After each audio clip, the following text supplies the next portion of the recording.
All right, guys, welcome back to another episode of Slow to Speak.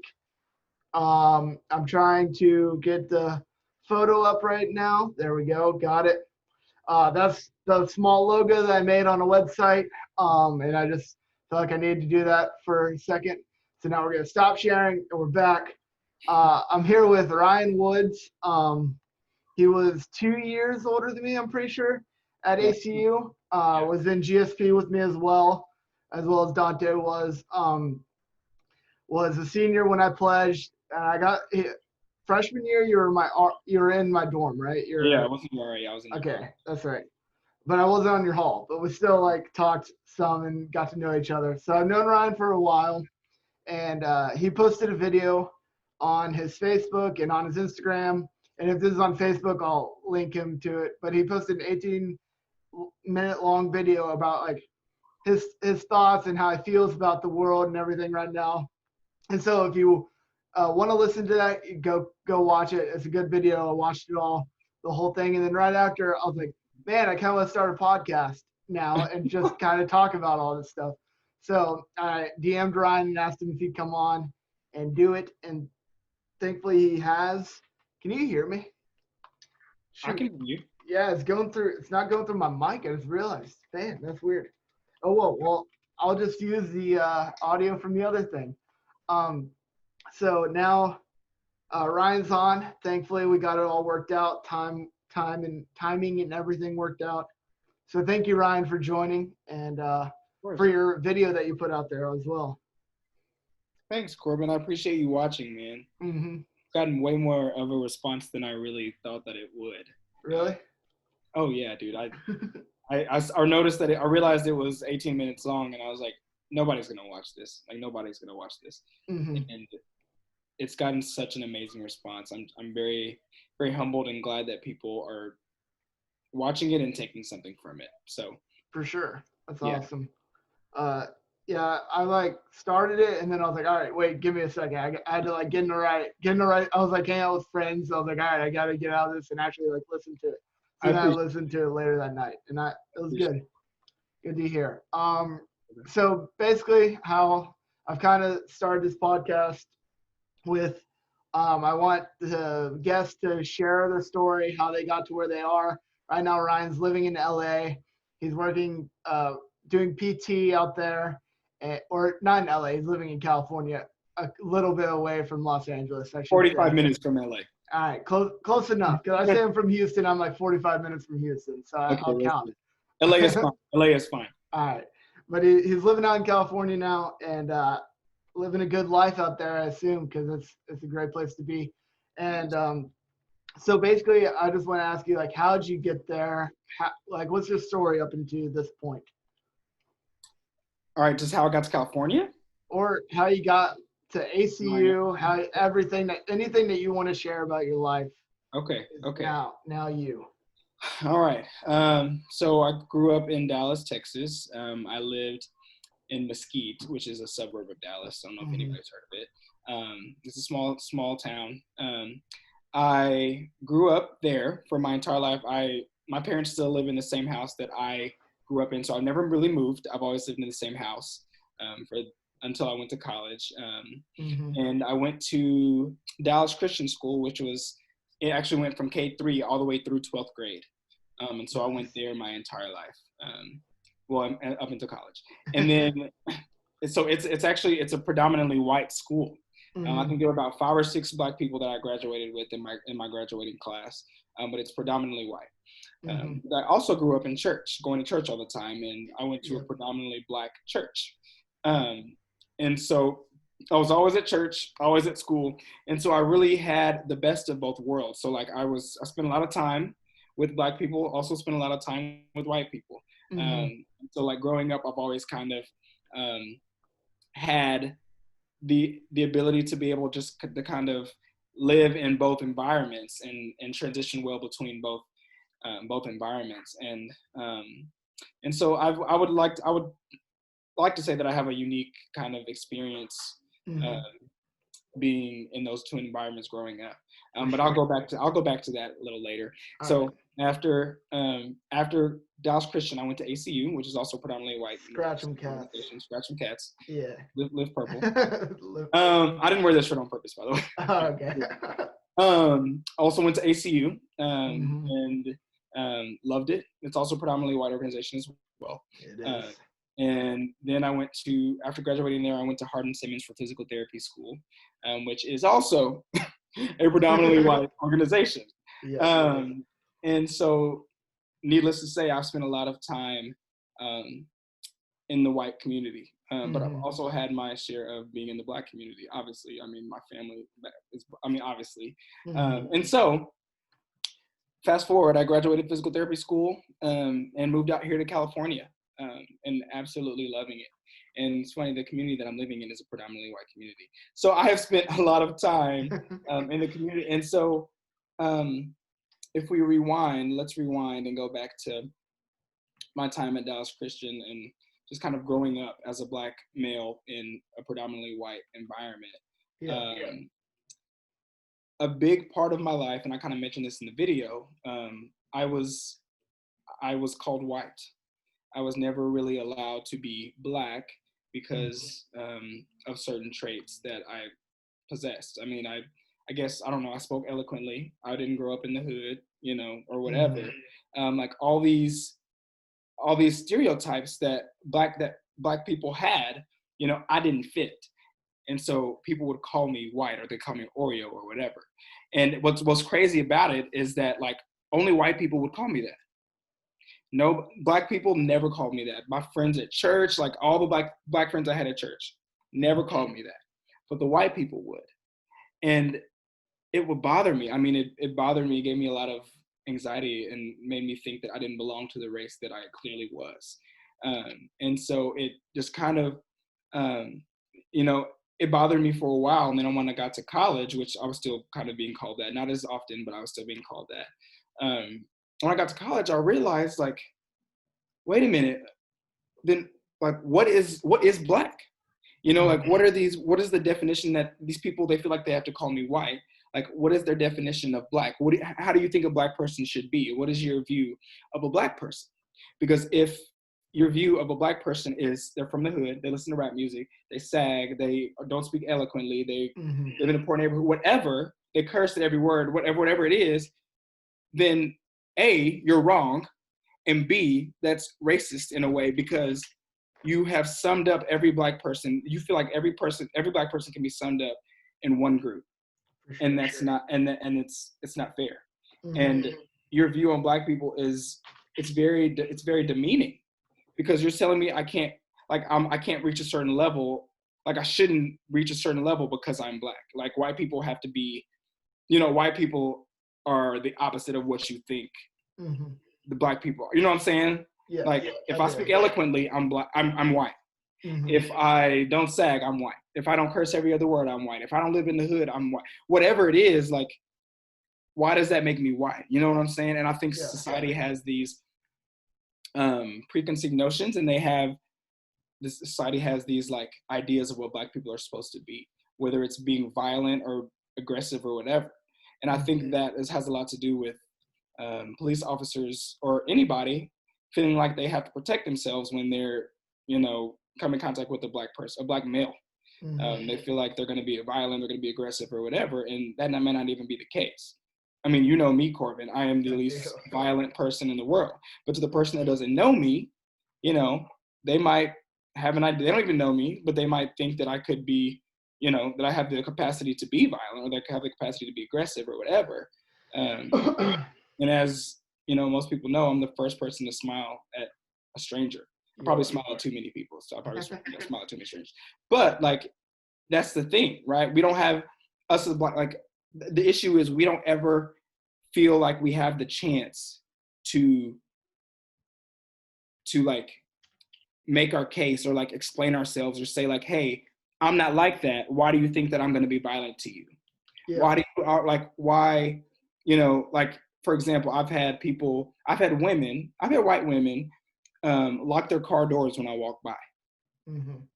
Like I can hear it. Like and this happened multiple times where I walk by and like going to my car and I just hear their doors. I hear their doors, like they look and then they lock their doors. Yeah.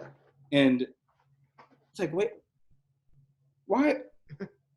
What did you think I was gonna do? Like, what did you think I was even gonna, and so, I would say that I've only a couple times experienced blatant outright racism, but I've definitely throughout my entire life experienced the subtle microaggressions that people have, the unconscious biases that people have. Like I have definitely experienced that.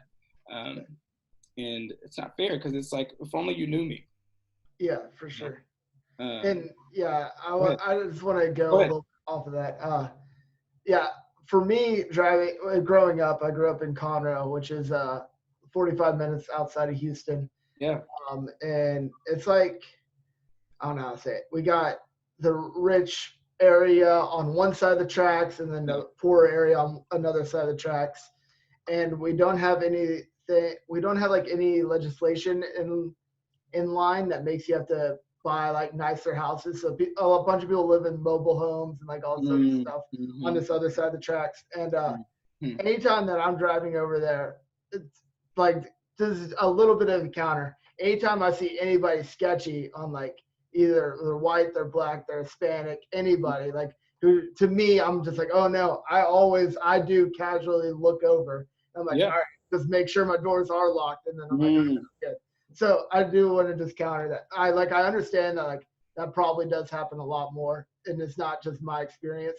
But so far from my experience, is anybody that I see walking down the street, anybody, because like there's a bunch of like homeless people and a bunch of people on drugs all around this area, and so like I'm always like, oh no, like I don't want to have to deal with that tonight. Yeah, and I think that it's, it's not just you're right. It's not just a black issue, but the thing is, it's still an issue, right? Yes, it because is, for sure. You look at, regardless if they're black, white, homeless, or whatever, in your head, you're like, they're gonna, like, they could hurt me, or they could, because of your past experiences, because of the way you see, or whatever. Sure. And so it's almost like not super, like we all do it. I'm not saying I don't, but I'm saying like, it's almost not fair to that person because you are you have labeled them already. Yeah, in your mind, you put them in a box. Right. So, it's an unconscious bias. And so that is a big issue with the race thing that we've got going on right now. For sure. Unconscious biases. Yeah. And I guess one small thing is like, and because I don't want to like press on you too hard, because I feel like, is unconscious bias like necessarily that bad of a thing, in my opinion?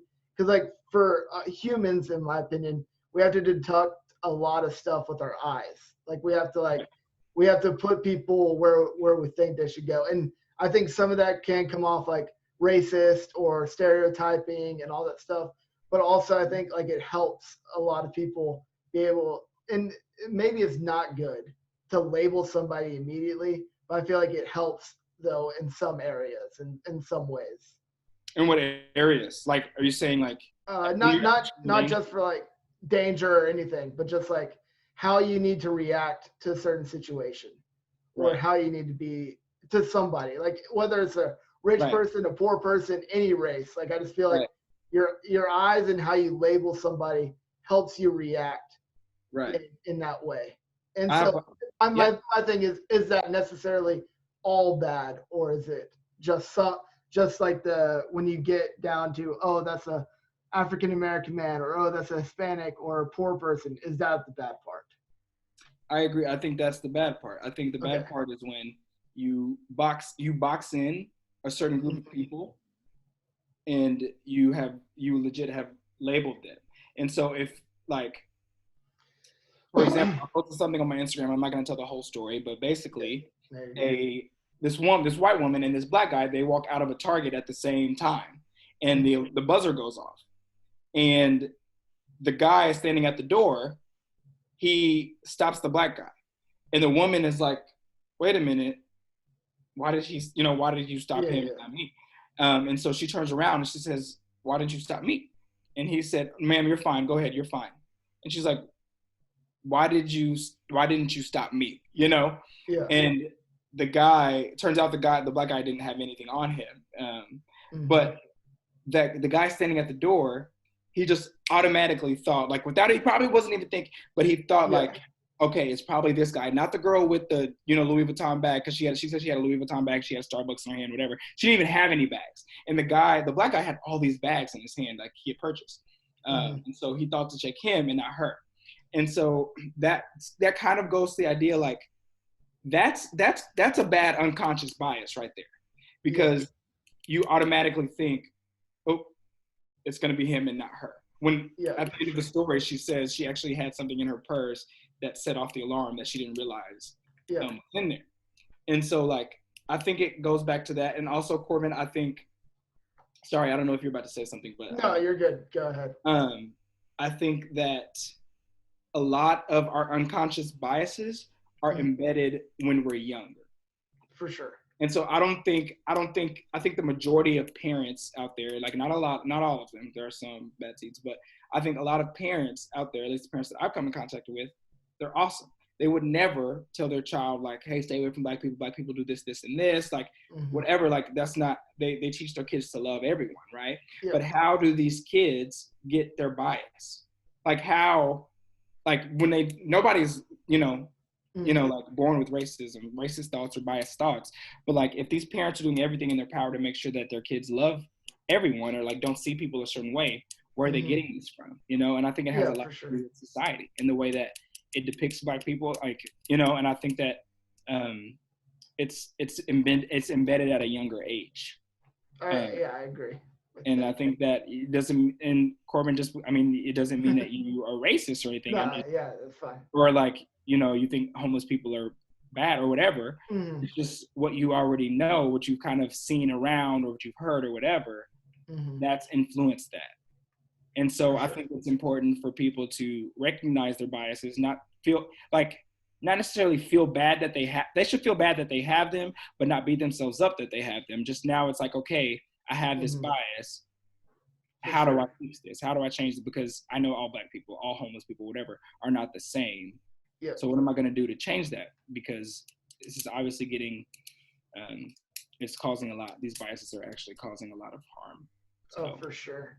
And I think that, like, because kind of like you said, like you should admit your biases and like try to work past them. And I see that kind of in the Christian aspect in a lot of ways, where like you realize your sin and you gotta like work past it and continue working. And to me, like, it's not about getting over it, because I don't think, in my opinion, I don't think racism or anything will ever end, just because I think there's differences between, like, just because I don't think humans go into like a subculture mindset like at some points. And so like I think there will always be racist people of all races where they think lower of another class or another group. And I think that's a terrible thing.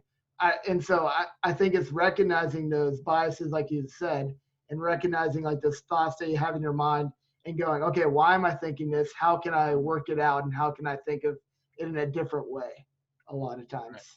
Right. I agree. So let's go back to, I guess, college. Why'd you choose Abilene Christian or ACU? Because they gave me the most money.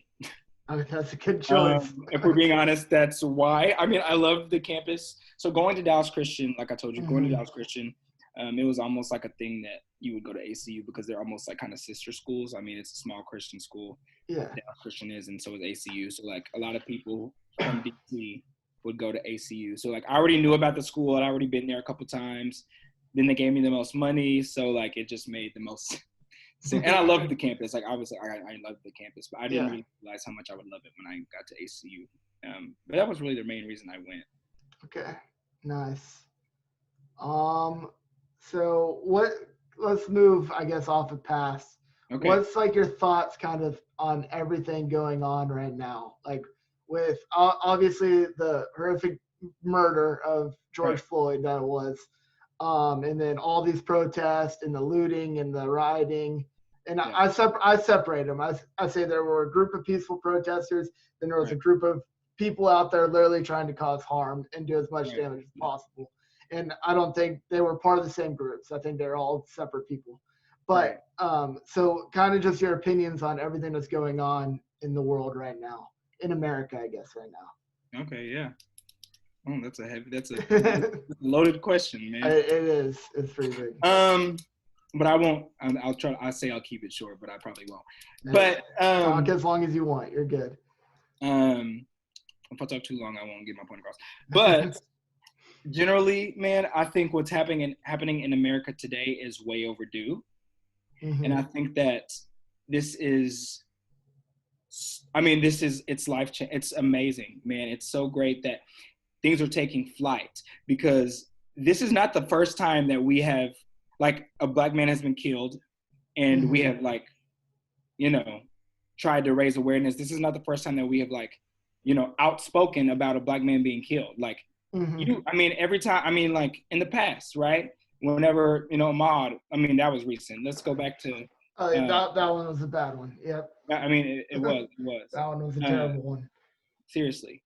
I mean, like, let's go back a couple years. I mean, like, you would hear about this Black man dying. I don't know whether it was by let's say by a police officer. You would hear about a Black man dying by a police officer, and then you'd hear a lot of statements about Black Lives Matter, Black Lives Matter. You'd see it in social media, you'd see people protesting, all these things, and then it would die down.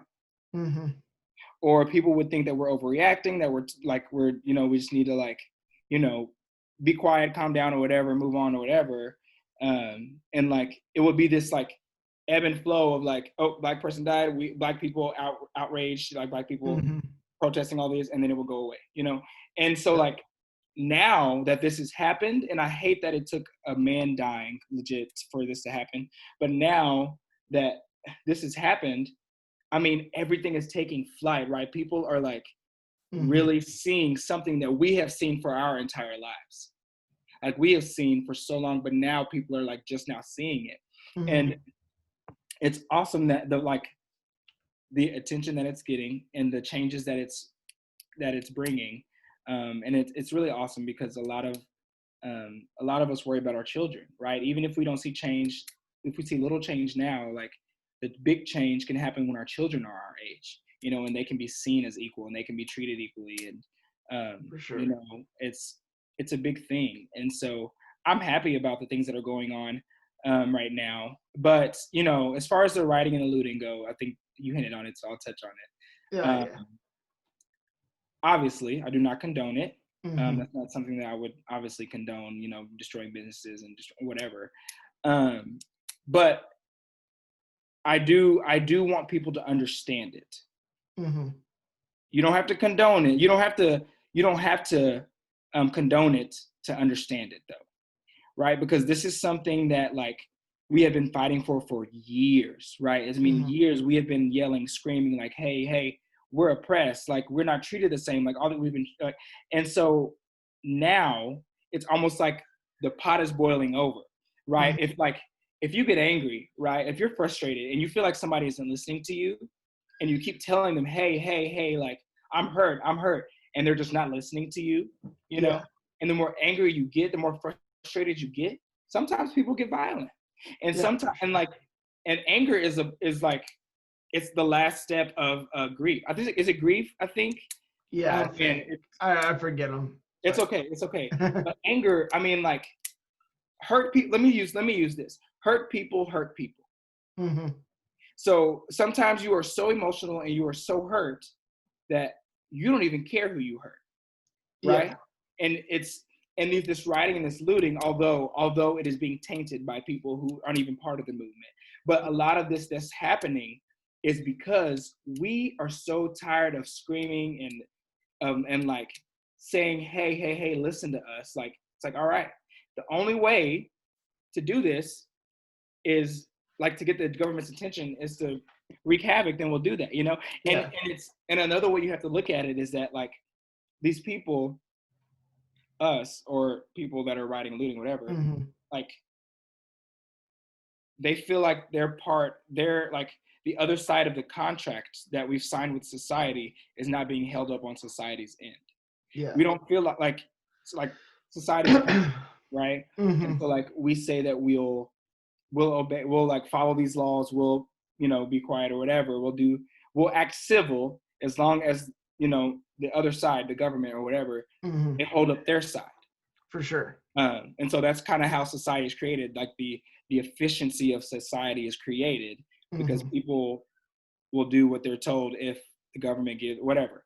Yeah. And so society, if you think about it, like society has legit ripped up this contract in front of Black people's faces. Like whether it's justice not being served, like we keep getting killed, Mhm. and like the police officers not getting the justice that they deserve. Like all these, like the things that the contract says should happen aren't happening when they happen to us. And Yeah. so like this contract legit keeps getting torn up in our faces. And so like, what society do we even have to hold up if it's not even treating us the right way? For sure. Like why should we even care about, people are literally risking their lives, or like people are literally risking their jobs or whatever, but like they don't care because it's like this society isn't for me anyway. It's Mhm. not favoring me anyway. Like what do I have to lose, kind of thing. Mhm. For And I'm sure. not saying it's, again, I'm not condoning it. I'm just saying you have to understand like the like their headspace, why Yeah. the looting and the rioting is happening. Um, Can I ask one question about that real yeah, quick? yeah.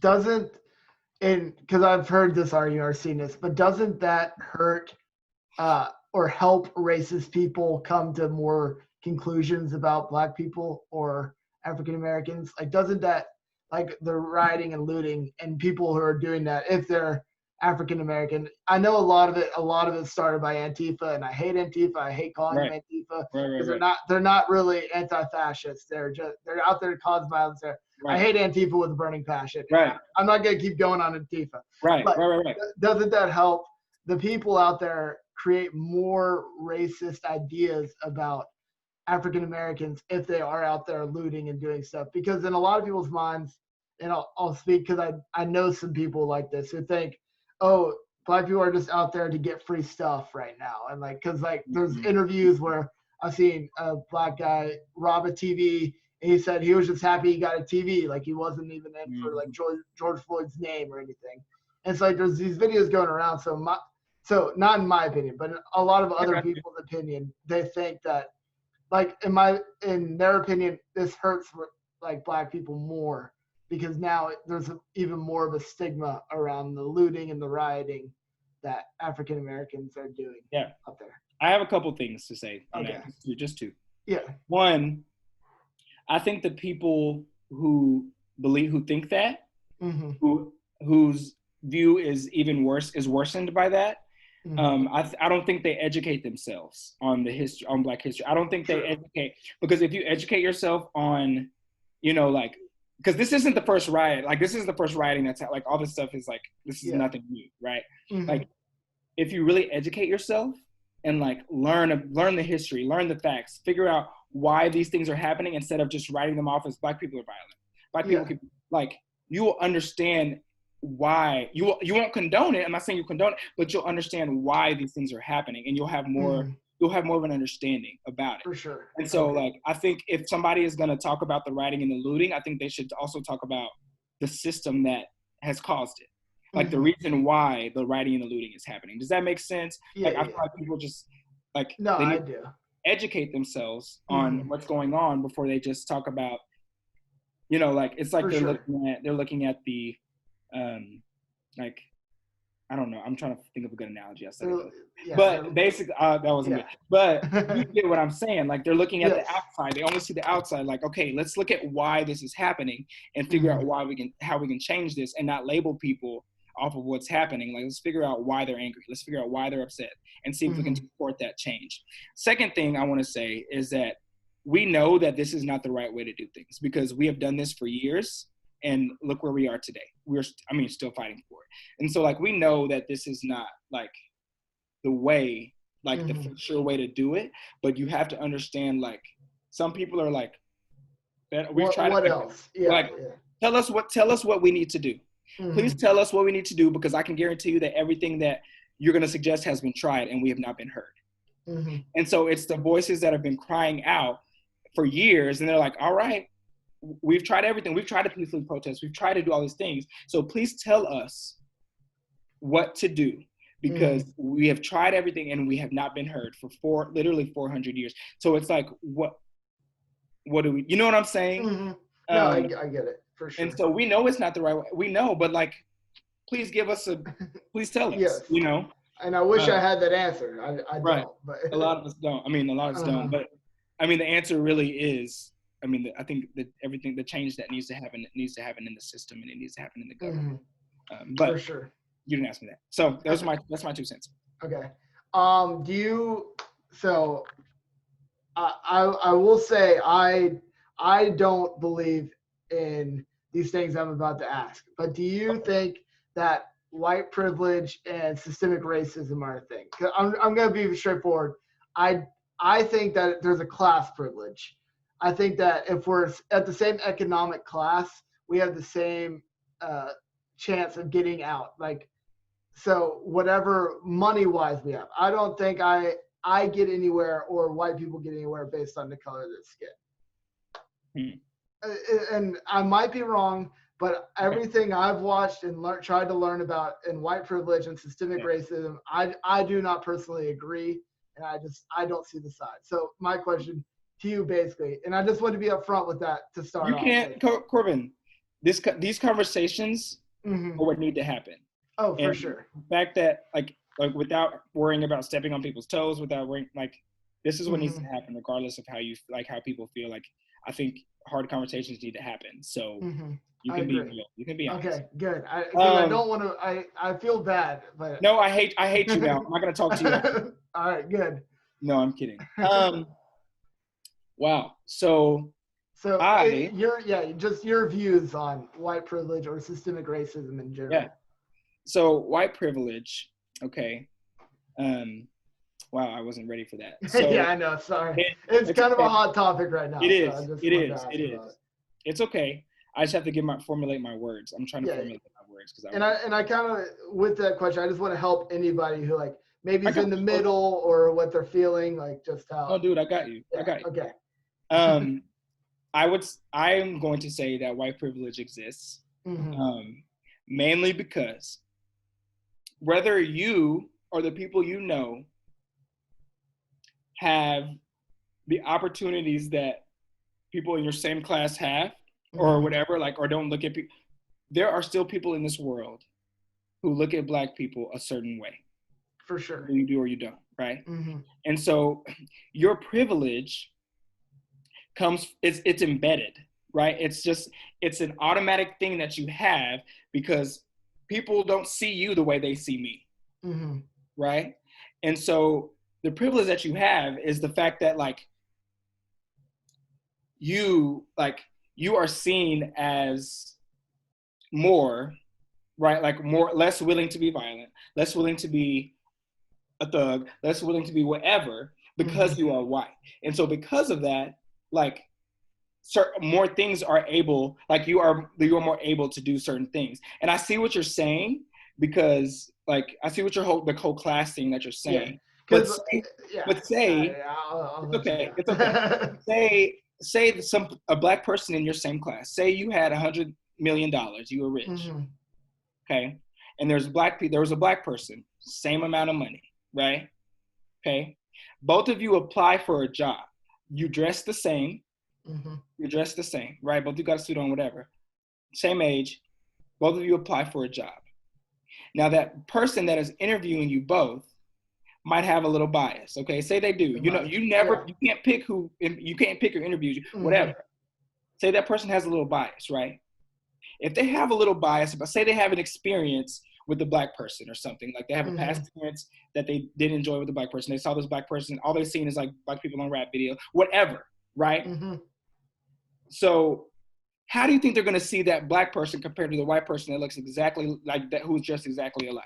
And I agree, but who's going to pick it? I also think that like if that boss was Black, I'm at a disadvantage. Or if that boss was a Hispanic and I'm up against a Hispanic person, I'm at a disadvantage. Like, so I think it depends on who's in charge. And so I don't think that we can say that because all like or whoever's in charge, whoever's doing those meetings are white, that it's harder for people to get into jobs. In my opinion, it's just based purely off of like how you present yourself. And if you present yourself in a way that, and I hate, and this is where I agree that there's like some racism on this part is that a lot of people expect African Americans to present themselves in a way that a lot of white people do, in like well dressed, like well maintained, a lot well speaking, or however you said that. A Right. lot of people were calling you like white when you were younger, which I also agree that's dumb and everything. Right. But my thing is like I agree that there are a lot of biases like we've talked about in people, and so that definitely hurts. I just don't think the whole system or everything is rigged against African Americans. I think that, or any other races. I just think that there's a lot of differences in culture and the way that we're all raised that hurts a lot of people. Yeah. I have two things. One, No, yeah. I would encourage you to look into a lot of history, look into Black history, Yeah. look into like since 1619, all those things, because it is pretty rigged. Even though today, it's not Mm-hmm. outright, right? But if you trace it back and follow it all the way to today, like Mm-hmm. society is rigged again. Like, I mean, it may not be just us, right? It may not be just us, but I will tell you that it has been rigged against Black people for like 400 years ago. It was, right, Mm-hmm. and there has been no major change in and I mean, there's been no major change in people's thought processes, right? We were freed 60s in the late Yeah. 60s, but like we've always had a late start, Oh, and we're for sure. expected to catch up with, right? And Mm-hmm. so because of that, we have always had the short end of the stick. Okay. And I agree. Like So redlining and all that legislation that they did a long time ago with the redlining, terrible legislation, yeah, awful laws that they put into yeah, place. And so I agree with you on that. yeah.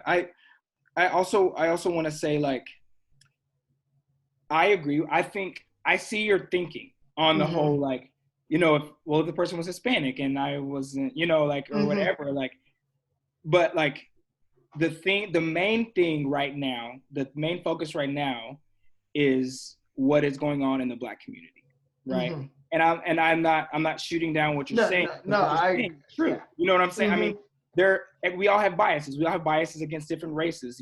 Like you said, the homeless earlier. Like, we've got biases, right? Mm-hmm. And so right now, this is the bias that society is focusing on. For sure. And so, like, I think that kind of, like, I'm not saying you're doing this, but I Yeah. think when people do that, I think they're going back to the whole all lives matter thing.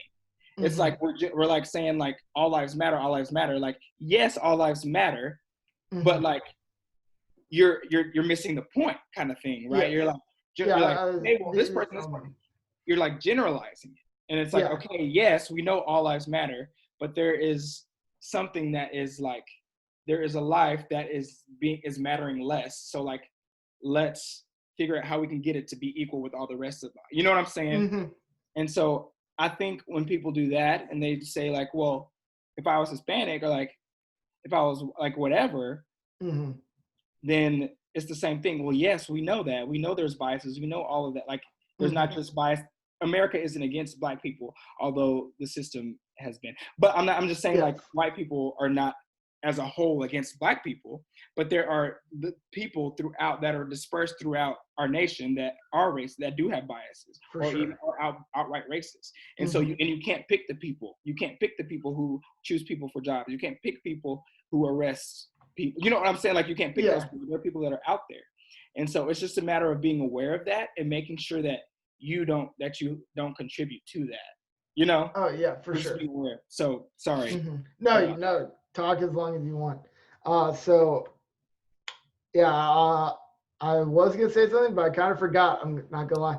But yes, I agree with what you said earlier about tough conversations are what we need to have. Like a dialogue between, I think, the Black community and the white community needs to happen, because I think there really hasn't been one in a while. And like why you and African Americans see the system different than a lot of white people do. And so I agree that this like dialogue and asking tough questions and just being open and honest with each other is stuff that needs to happen. And that was kind of the reason I wanted to start start this podcast was to encourage that, was to encourage like tough questions and asking and being open and honest with people, because I'm not afraid of confrontation, and I'm not like, and I know a lot of people are, and they're just going to kind of back down and be like, oh, like, I don't know what they want, but they're not willing to go out there and ask and see what people need. And so, I agree. mm-hmm. I agree. Well, thank you for having me, Corbin. Was that the concluding? It can be. I don't know. No, it's okay. I don't know. I was running out of questions. So oh my gosh! I just tried to come up with something right there. Well, let me say this before you end, because we can end on what you say the closing statement here, so that you end it and everything. Okay. I do want to. I just. I want to end on a spiritual note, because I think that we get caught up in. We just get caught, and I mentioned this in my video too. I think we get caught up in things of this world, and we get caught up in earthly desires and earthly matters, and we forget why we're here in the first place. I know that I've let this kind of consume my mind, and I've let it kind of get in the way with my time with the Lord and my focus on Him, and it's sickening, because I find myself more frustrated or more angry or more sad or whatever when I should be joyful during this time, because Jesus, and so I want to encourage people to make sure they just make time for the Lord, and don't get caught up in things of this earth, because this is not our home, and this is not what we really need to be stressing over. It's definitely something to be stressing over, but it's not, because the Lord is in control of all of this, and in the end of this, we're going to be with Him. So I also want to say, if anybody who wants to support or support the movement, please donate, please sign petitions, please educate yourselves, please watch movies that that will educate you, read books, just do whatever you can to learn more about what's going on and kind of what this whole movement is about. So for sure. Well, thank you, Ryan, for coming on, dude. You're an awesome guy. Like, I love you, dude. Thank you. And I've missed you for a while, so it's been nice to catch up, dude. So love you. I'll be praying for you, dude, through these tough times. And as Ryan said, it's ultimately, this isn't our home. This isn't the future for a lot of Christians. And so getting through these tough times, we can rely on the Lord always, and make sure that, we know that He's got our back, and we got His. And so again, thank you, Ryan, for being on here, and I hope the best for you, dude. So thank you, Corbin. Yep. All right. See you. See you, dude.